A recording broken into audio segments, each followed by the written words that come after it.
Hi, welcome back to the third episode of Inside the Seams with Lani Hines, and today I'm doing a special student edition, and I brought in D2 committed player Katelyn Morgenthaler. If you'd like to introduce yourself. Hi, I'm Katelyn Morgenthaler, and I am a senior at Marquette High School, and this is my 4th year playing lacrosse. So, if you say it's like your 4th year playing and you're already committed to D2, I want to know like your whole kind of strategy, your whole gameplay of how you got into that. Yeah, so I played soccer growing up all my life, and when I got to high school, that just wasn't the path that I wanted to go down. So I tried lacrosse freshman year at tryouts, picked up a stick, and was like, this is what I want to try. So I just kept on working, played freshman year, and fell in love with the game. So I continued to work, played club, and... And you're a 30-year varsity player. Had to bring that up, quick flex.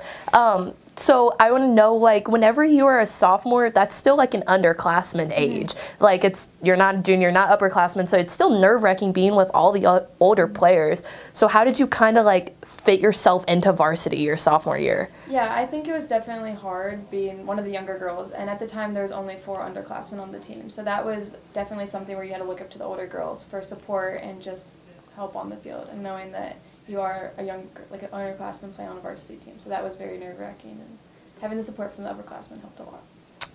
Do you think you're going to be the same upperclassman to like the lowerclassmen? Like you're going to show them like a path of like what they should be doing, like how to lead the program and all that? That's my goal for sure, is to help the underclassmen know, because I was in their footsteps and I know how they feel about every game. So that's definitely something that I want to show to them. What's your like pre-game advice? Pre-game advice? To be confident. Don't play with nerves and just go out there and play the game, because they all know how to play, and that's why they're on the team. How do you not play with nerves? Like what do you tell yourself before? Like is there like something you tell yourself before you're like, oh, like I need to like tell myself this before I go out in the field, or like just having a positive mindset and knowing what you can and can't do. So have you like seen like a difference between your playing whenever you had a negative mindset and you're like, ugh, I don't want to play right now, than if when you go in and you're like, oh, I want to play? 100%. If I have a mindset that I'm negative and I can't do something, I won't be able to do it. But if I go in with the mindset that I can do it and that we will do it as a team, we usually end up doing it. Which I feel like that's definitely correct on that part, because I used to play lacrosse as like up to my junior year, and it was always about like the mindset in it, because going from a full day of school till a practice after, you're always in the mindset of I want to go home and sleep, like what am I doing here?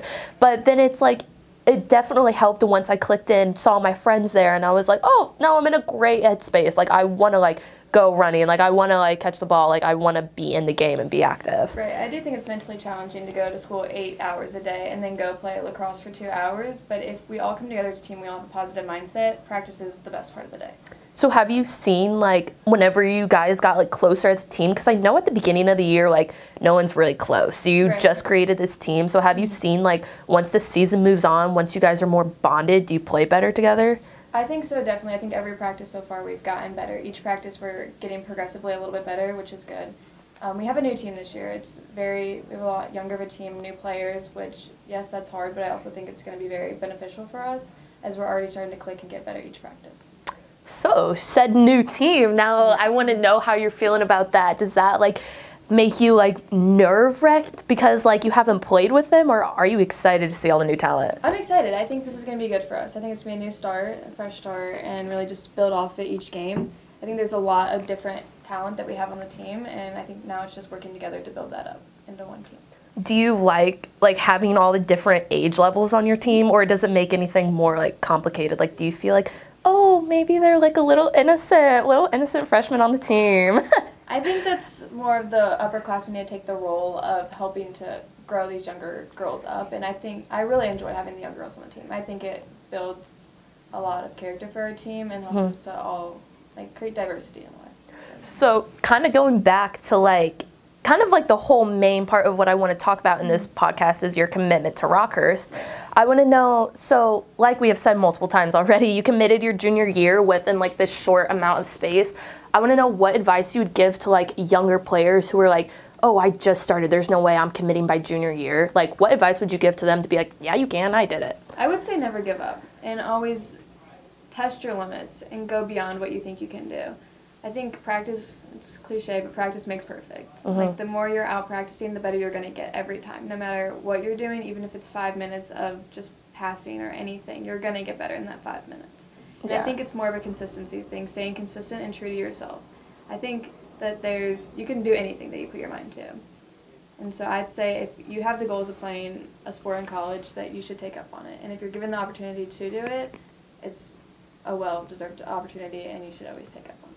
So what made you decide you wanted to play in college? I was very hesitant on first at playing at college. I didn't think that was a path I wanted to go down. I visited Rockhurst, and I instantly fell in love. I stepped on campus, and I just knew that this was the place for me. And the bonds and teams that the coaches have and the players have is something that I've always wanted to do.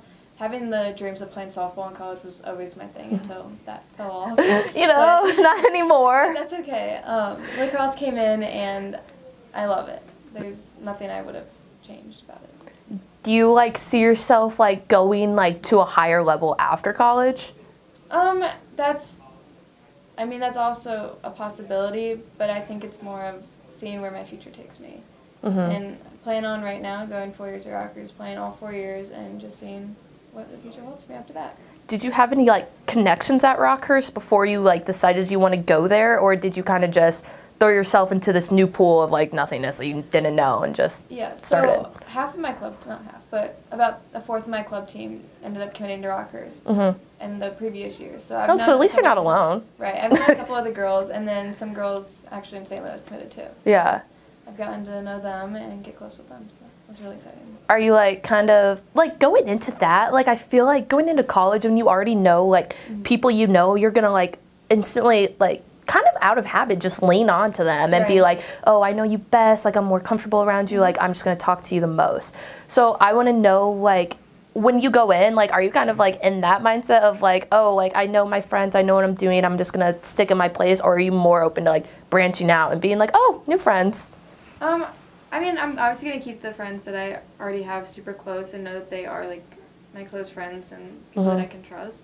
But I'm all for going and branching out, meeting new people, and just seeing everything that Rockhurst has to offer. Because then you can meet learn new skills from them and become a professional, But anyway, back to kind of the topic of committing and I want to kind of go through the coaches aspect of this part, because we always see the student side of a student committee, and whenever they post on their social medias of I committed to this, I want to know the coaches aspect from it. I never really heard what the coaches thought about you committing. How were they supportive in that way? Yeah, so my club coaches definitely guided me the whole way through the whole recruiting process. It's a very timely process, and it's very stressful. There's a lot going on in that short time that you have to commit, really. And my coaches were so supportive throughout the whole thing, helping me figure out what was going to be the right path for me and helping me to grow each way and just grow to the best player that I can be. And then on the Rockhurst side, the coaches there are phenomenal. They are always so uplifting, and they just had such a vision in their mind whenever I committed, and they're super supportive about that as well. So what I kind of caught onto there, what I wanted to ask about in the middle of it, you said so you have two different sets of coaches. Right. You have club coach and high school coach. Right. And then you were talking about your club coach in the middle of that. So it kind of brought me to this question of what's the difference for you between club and high school, playing wise? I think they both have different aspects of coaching, which is very unique, because I think that helps me grow as a player for sure, getting different mindsets on how the game should be played. And I think that both are awesome. All my coaches are awesome. I just think they're amazing. I think my club coaches definitely helped me grow in a recruiting way, I guess. Yeah. They would help to guide me down that, where my high school coaches helped me to grow into skill-wise. Yeah. I guess they were both skill-wise in a way, but I think that they both just played different roles on me to help me grow as a player and just getting different mindsets of coaching. So I want you to talk about your club team. Who do you play for? I play for Lou Fuse. All right. And then kind of just how you started Lou Fuse, because you said you started off in high school. That's when you first picked it up. You liked the high school season. You started at Fuse. So I kind of want to know how that shaped you into the player you are today. Okay, so I ended up playing Fuse because my neighbor, Marin, she played on Fuse. Shout out. She played on Fuse, and she absolutely loved it. So obviously I trusted her and went with her word and tried tried out for them. Was just like, whatever. If I make a team, I make a team. I ended up making the premier team, which was the second highest team, and I was like, might as well just try it. Yeah. I was the worst player on the team. You know, it's okay. Keep yourself humble. The worst player on the team. I don't think I caught one ball. But honestly, that inspired me to get better. But honestly, that's where everyone starts at. Yeah, like, it was honestly. Like, if you can remember freshman year or freshman year team, that was Totally bad. okay. Not like that. It was just we all didn't have the skill. We all didn't know what we were doing. So, it was funny. It was really fun. It was fun. But anyways, I think that being the worst player on the team gave me the motivation to get better. It gave me motivation even after our 2-hour practice would go back home and play on my rebounder until I could catch the ball. Yeah. And I would keep going until I could catch the ball. I'd do like private lessons with my coach, just trying anything to be able to catch the ball, and then suddenly it clicked and I finally got it. And then I just continued to play Lufuse, and I met so many new friends and so many new teammates that I get to see and play against in high school, which is super special, getting to go and see them, because you don't get to see each other during the high school season with club being over. And now that my club career is over, getting to see them in high school is going to be super fun, and getting to play against them. That's so exciting, though. Like, I feel like seeing your teammates on the field, but you're playing against them. I know. Like, I always love that, because I would be like, oh my gosh, like, hey, like, I'm actually defending you right now. So it's a weird feeling, but it's cool. But it's so fun, and it's like, it's also exciting. I'm excited to come to your games next year. Oh my gosh, when do you like think you'll be able to like play? Oh, and to mention, you are like hurt right now. That's a big part of this whole like her whole playing right now. If you want to explain that, I'm not gonna explain it for you. You can go. So in October, I was in Indiana for a tournament, and I had really bad discomfort in my knee. I didn't really know what was wrong, but I was talked to my trainers, and they were like, "You're just super tight. Like, it's okay. Like, you're fine." So I was like, "Okay, like I'm perfect. Fine. I'll play." Yeah. So I played on it. I played on 2 teams that weekend. Not a good idea, but played 7 games in 2 days, and I started to get a really sharp pain in my knee, like very sharp pain. But I was like, I probably just pulled a muscle. Like, it's fine. I ended up waking up Monday morning not being able to walk. Went to the doctor, and I ended up tearing my MPFL and dislocated my kneecap. So we postponed surgery for 2 months to try to avoid surgery at all costs, but that ended up not working as well as we wanted to. And with rockers coming up, we didn't want that to be an issue when I got there. So yeah. I got surgery in December, and I'm just trying to work back from that. So how long are you still out for? Like, when are you gonna be able to play high school? I'm hoping to get cleared within the next 2 weeks. That's soon. I know, it is soon. I don't know when exactly I'll be able to return to gameplay fully, but I think that's more of also mentally preparing myself to go back out there for the first time in 6 months. Yeah. And just making sure that I don't overdo it and hurt my knee again. So kind of back to where my first question was before I got caught off guard about your knee. Going into rockers, obviously you're going to be a freshman on the team. So I kind of want to know, where are you standing with that? Like, do you think like you're going to like have playing, or are you kind of nervous like it's just going to be benched freshman year? I mean, going into this, I obviously want to play as much as I can and get the playing time that I want. So I think that's something that I have to work for, though. It's not going to be given to me, and I have to play. If I want to play my freshman year, I have to work for it. Like, I have to work each day to get better, and I have to keep pushing myself to get better, or else I won't play freshman year. But if I keep working too, that's the goal, is to play freshman year. So we'll see. You have such a strong mindset. Love it. Okay.